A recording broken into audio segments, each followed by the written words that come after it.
Izin memperkenalkan diri, nama saya Dinda Katarina dengan NIM 5514111028. Di sini saya akan menjelaskan perancangan bangunan apartemen dengan pendekatan arsitektur bioklimatik. High-rise building atau bangunan tinggi, contoh bangunannya adalah apartemen. Apartemen adalah unit hunian yang terletak dalam bangunan yang lebih besar. Studi presiden bangunan yang sejenis yaitu bangunan apartemen yang terdapat di Vietnam dengan fungsi utamanya lebih ke tempat tinggal jangka panjang dan biasanya digunakan untuk jadi kantor. Tema bangunan tersebut adalah tema bioklimatik, yaitu utilitas yang mengandalkan arah angin dan matahari dan juga beberapa bukaan di setiap unitnya. Fungsi utama bangunan apartemen dengan pengelola bangunan dan hunian apartemen. Fungsi penunjang bangunan, supermarket, fitness center, dan laundry. Jenis pengguna penunjang bangunan, turis atau tamu. Tabel analisis aktivitas pengguna ini terdiri dari dua, yaitu tetap, di mana tetap ini adalah penghuni apartemen dan pengelola apartemen. Pengguna tidak tetap, yaitu tamu. Tabel identifikasi kebutuhan ruang. Tabel kebutuhan ruang, yaitu apartemen di setiap unitnya. Tabel kebutuhan ruang laundry. Tabel kebutuhan ruang fitness center apartemen dan supermarket apartemen. Tabel besaran ruang bangunan terdiri dari kebutuhan ruang utama apartemen, setiap unit apartemen, utilitas apartemen dan service apartemen, basement apartemen, mengelompokkan ke ruang utama fitness center, pengelola fitness center, utama laundry, supermarket, dan total keseluruhannya 4.774.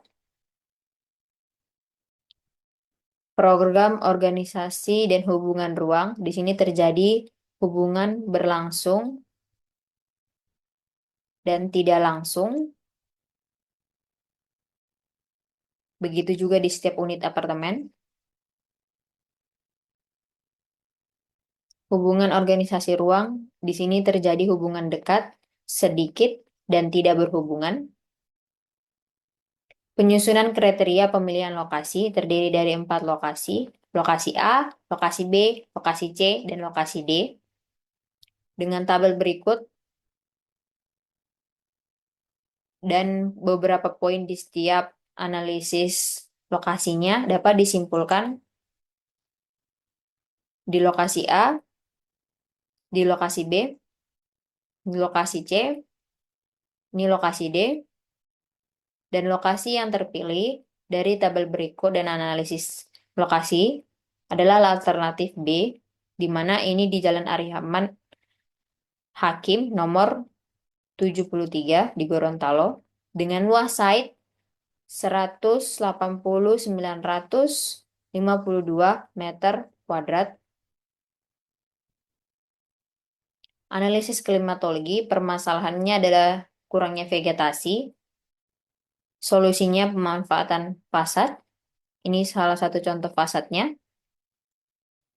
Analisis klimatologi dapat disimpulkan bahwa Kota Gorontalo memiliki suhu yang panas karena daerah kepulauan. Curah hujan pada musimnya juga relatif sedang. Dan data arah angin dari utara ke selatan. Kebisingan tinggi, sedang, dan rendah, tinggi, sedang, dan rendah. Analisis topologi, permasalahannya, lokasi ini adalah lokasi persawahan. Untuk mengatasi permasalahan tersebut, kita perlu melakukan penimbunan tanah dengan material yang sesuai seperti pasir atau tanah urukan.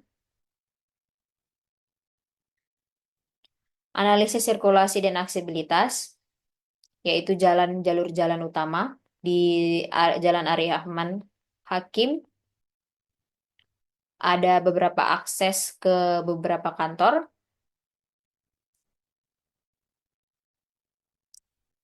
Permasalahannya, jalur di Arif Ahmad Hakim kurang serta terhalang kantor atau SMK, sekolah SMK.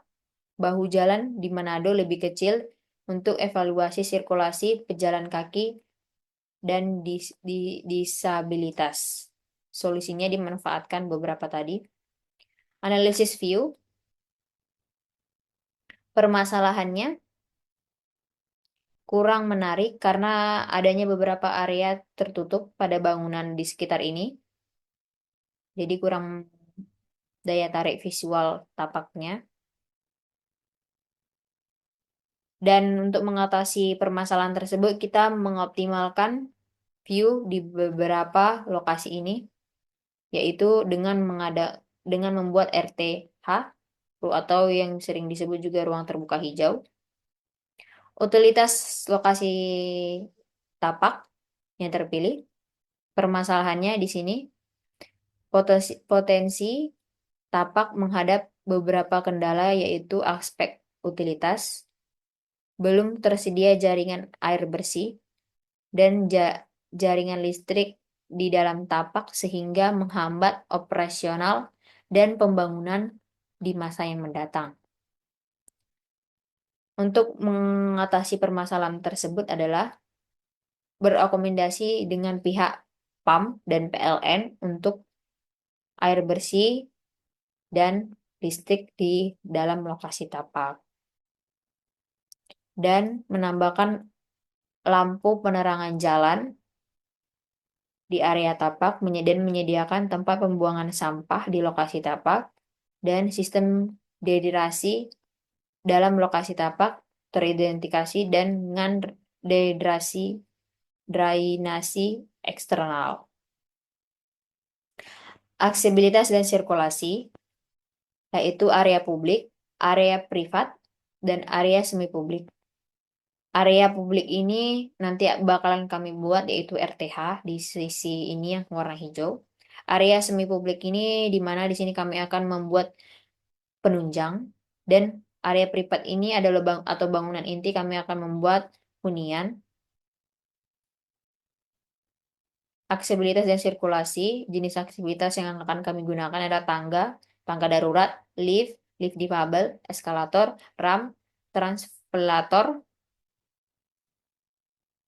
Zoning massa terdiri dari dua fungsi utama bangunan apartemen itu sendiri, fungsi penunjang, supermarket, laundry, dan fitness center. Konsep gubahan bentuk bangunan yang ini saya terinspirasi dari Jagung, bangunan intinya yaitu apartemen tersendiri. Saya terinspirasi akan Jagung, dan bangunan penunjangnya saya terinspirasi oleh Bulan Sabit.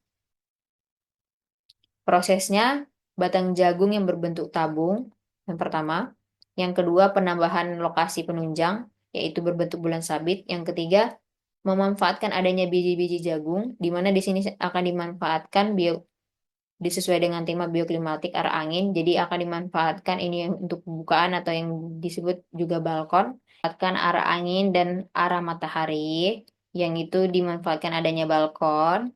Konsep struktur yang saya ambil adalah konsep struktur tabung, di mana fungsinya adalah balok dan kolom eksterior ditempatkan sedemikian rapat sehingga fasad menyerupai dinding yang memberikan peluang untuk jendela.